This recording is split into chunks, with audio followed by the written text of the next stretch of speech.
Hello and welcome to day 21 of Felix Records Himself challenge.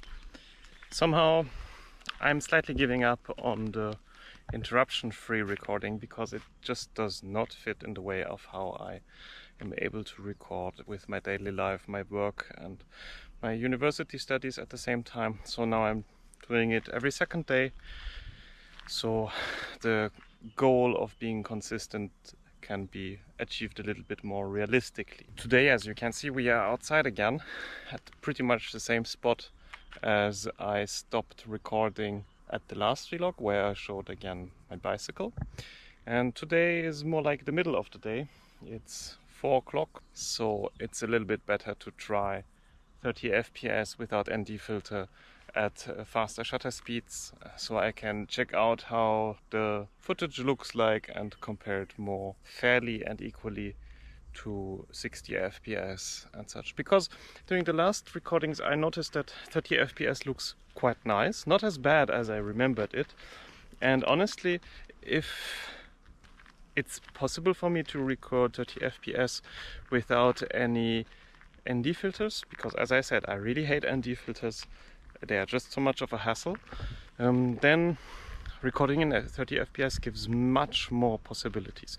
First, there are many more older cameras that are able to record 4K but only at 30 FPS. It's also way less consuming memory space on SD cards or SSDs than 60 FPS 4K, which can generate an insane amount of files to store, archive, backup and such.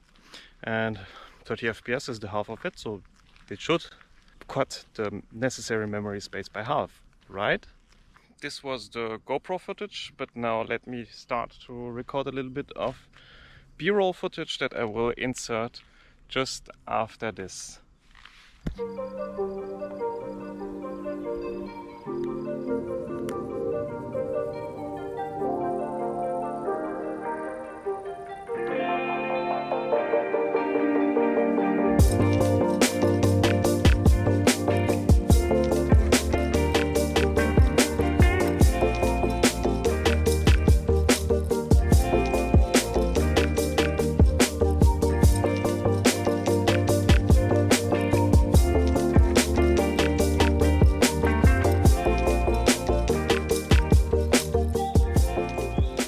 So anyway, talking about testing and more possibilities by recording 30p.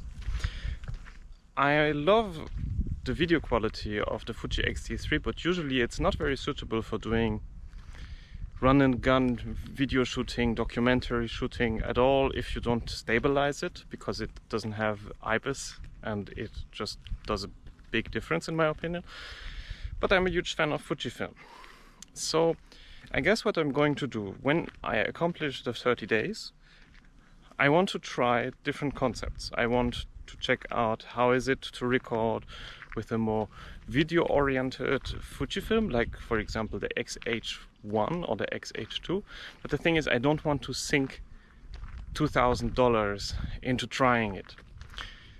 But I also want to experience, how to say, the camcorders.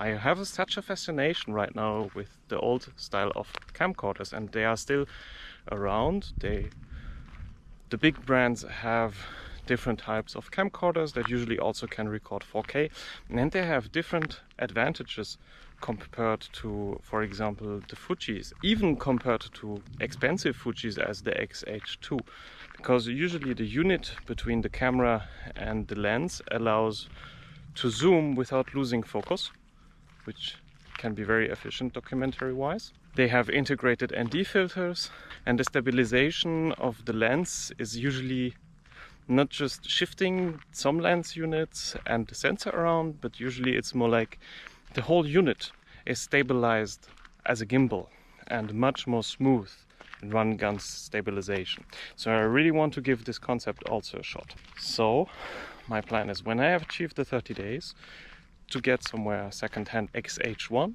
so I can try the Fuji concept a little bit more with a stabilized camera, and either buy a second-hand camcorder as a Legeria from Canon or a Sony AX53, something that is cheap, just to get a proof of concept, or rent it for a day or a week, and after that this summer to decide which will be the next camera that I want to invest in, either to keep the X-T3 and buy another camcorder,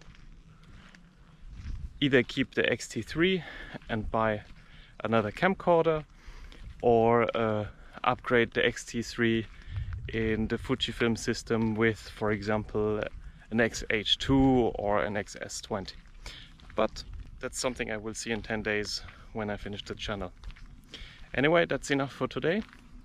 Thank you and bye.